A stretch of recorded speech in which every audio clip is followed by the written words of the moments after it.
Danny Green. Oh, man. That as close as anyone got to Danny Green tonight. As I don't know if you all saw after his comments during halftime, he went back in the hallway and a little kid almost tripped him. Right. That's the closest anyone got to that man all night. NBA Finals record, poetically tied the record over Ray Allen. He had 25 three-pointers and 24 points tonight. Yeah, and he's done this in 5 games. Before you jump off the ledge, before you trade your white hot to black for morning, remember, there is a game to play tonight. The Miami Heat. Well, what's interesting is one of Coach Popovich's timeout, he said this is a big boy game, and it's almost like Chris Bosh must have been eavesdropping, because boy, did he decide this is a big boy series for him. With every game of the finals, his averages have been improving. His points per game, his blocks, his rebounds especially, above his season average. So maybe it's true. He told us after the big win down here, you know what, I just wasn't, I was loose. I was having fun again, and maybe that's the key for him. Playing basketball, like he says, as simple as that. Of course, Andrea, we'll see you in our post-game show on what could be a celebratory locker room. You remember a better feeling than back-to-back? No, it's just, it's incredible. A lot of people had said, that's it. It's not Shane's series.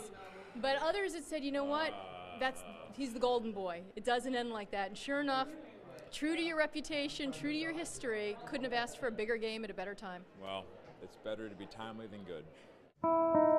Hour after hour, attempt after attempt, Ray Allen works to tame the most difficult shot in basketball, all an effort to gain control. If you expect the unexpected, then you always expect it. So you're always somewhat in control, even with the things you can't control. That makes you feel better. It does. It makes me feel at home. In June 2008, Allen was about as far from that safe haven as possible, on the West Coast chasing his first NBA title. I'm so tired, I know. And in a hotel room just a few blocks away, his 2-year-old son appeared listless. At the hospital, doctors diagnosed diabetes.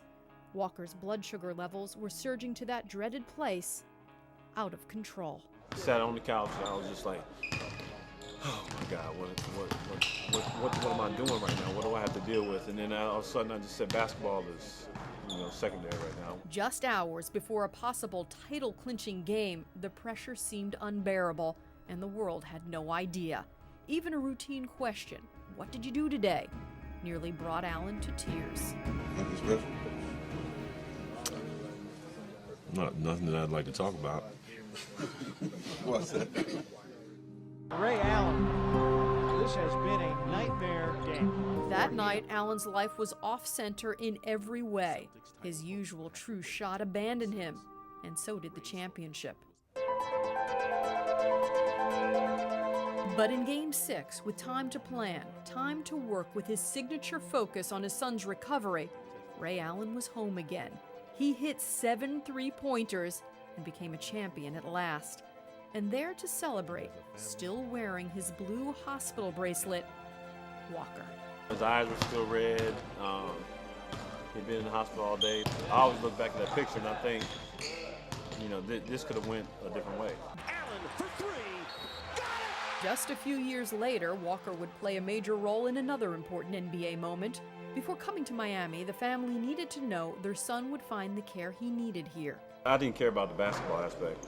It was, if I had to retire, for him to be healthy, I would have. Thankfully, it never came to that.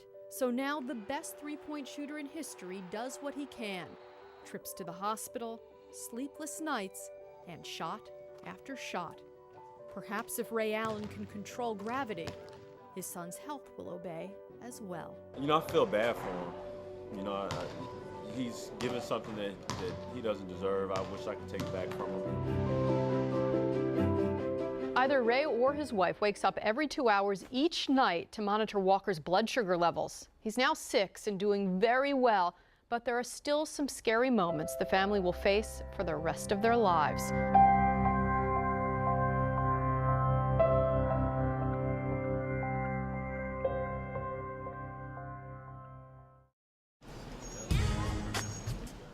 Teenage brothers, the embodiment of cool. The swagger, the dress, the violin cases. This is who I am. This shows people recognize me by this. Not because of Afro, not because of shoes or the jeans or these bracelets, but because of my violin. The attention only grows once the violin leaves its home. In the hands of Umoja, 16, and Malcolm, 19, this classical instrument becomes undeniably hip. And this year, that cool factor skyrocketed when the duo went from practicing in the living room to playing center court at the American Airlines Arena.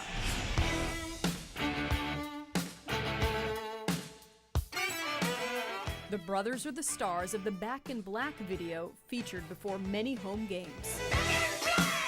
For Malcolm, it felt surreal. He gave up his dreams of playing basketball to devote himself to the violin. When I seen the ball, I was like dang. I mean, when I was behind him, I was just smiling the whole time. Like, it was just, I couldn't stop smiling. For the boys, there is no natural link to the violin. They're just two kids from this unassuming neighborhood in Hollywood handed an instrument in public school. Almost all of the boys' lessons have come in Broward County classrooms, culminating just last week when Umoja brought his Dillard High teacher to tears with this solo.